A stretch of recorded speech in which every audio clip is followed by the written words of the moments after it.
My question to you on ARPA dollars then would Yes. be, if you were mayor, Yes. not even on city council, if you were Yes. mayor when all this $827 million came into the city's coffers, how would you have directed those funds? Instead of saying we would have put X amount here, what kinds of strategies should we have funded to reverse? Well, when you start talking about number one, you're talking about the reason the dollars were intended to eradicate poverty. Mhm. So we would have looked at ways in order to intentionally use that money to eradicate poverty. When you start talking about, opportunities in the city, we had food subsidies. We would have looked at long-term ways to rid the city of the food scarcity, Mhm. particularly the lack of access to nutrition and nutrients in the community for the residents. We would have done even more intentional about how much money went into the neighborhoods. We got 38,000 small businesses in the city of Detroit.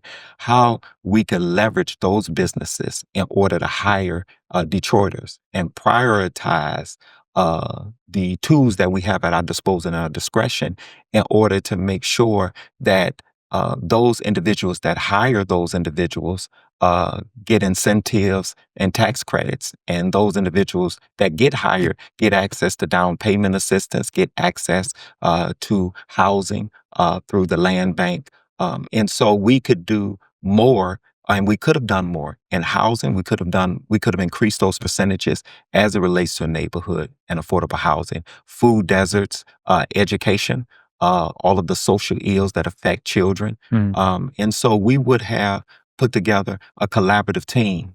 Instead of walking into the neighborhood saying to the citizens, this is what we think is best, we would have had better conversations to make sure that they were included so that it did move the needle and we could see the metrics. Part of the criticism, I guess, I've been hearing from the Sheffield camp as well, and came up during the debate, is that you hadn't really been involved in city council or advocating for issues in Lansing. So it sounds like you disagree with that. How have you been involved in promoting policy solutions on these issues before the campaign? Well, one, it's interesting that my opponent want to act like I'm new to the table. Yeah. At the end of the day, when you don't have very many city councils that even ran for office without coming to Triumph Church. I don't know any other president besides this president that had not extended me invitations to even come to the city council table for invocation or for other reasons. As a matter of fact, there's a recording floating now where she's a part of a city council discussion celebrating me for all of the community work that I've done.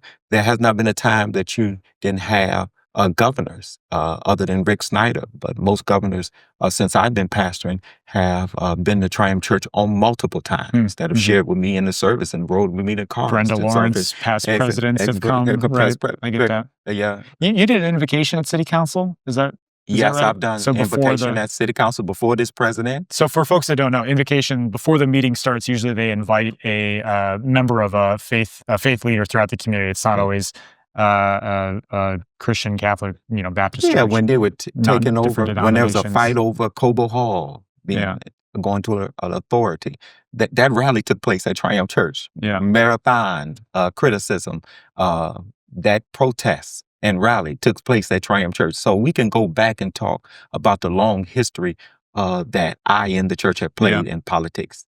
I just want to hear more about that, though. So beyond hosting political actions and politicians, have there been policy issues that you have advocated for, either at the city level or at the state level or, Congress or beyond? I mean, are there certain bills that you've wanted to support? Are there, something beyond just when you talk about overtaxation, I was on the front line with that. I was a part of champion that we find ways to rectify and right the wrongs done to that. When you talked about,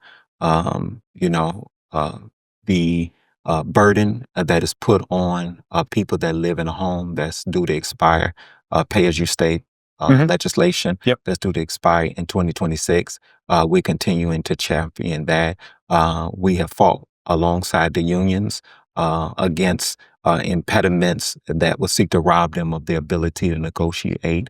And so wherever we find injustices For years, I sat on the Michigan chapter of the Southern Christian Leadership Conference. I partnered with Reverend Jackson and Rainbow Push, social and political issues. Never been new to me. It's a part of the thread that has woven together the fabric. I've never believed the first year I got to Triumph Church, one of my first speakers was Judge Mathis and,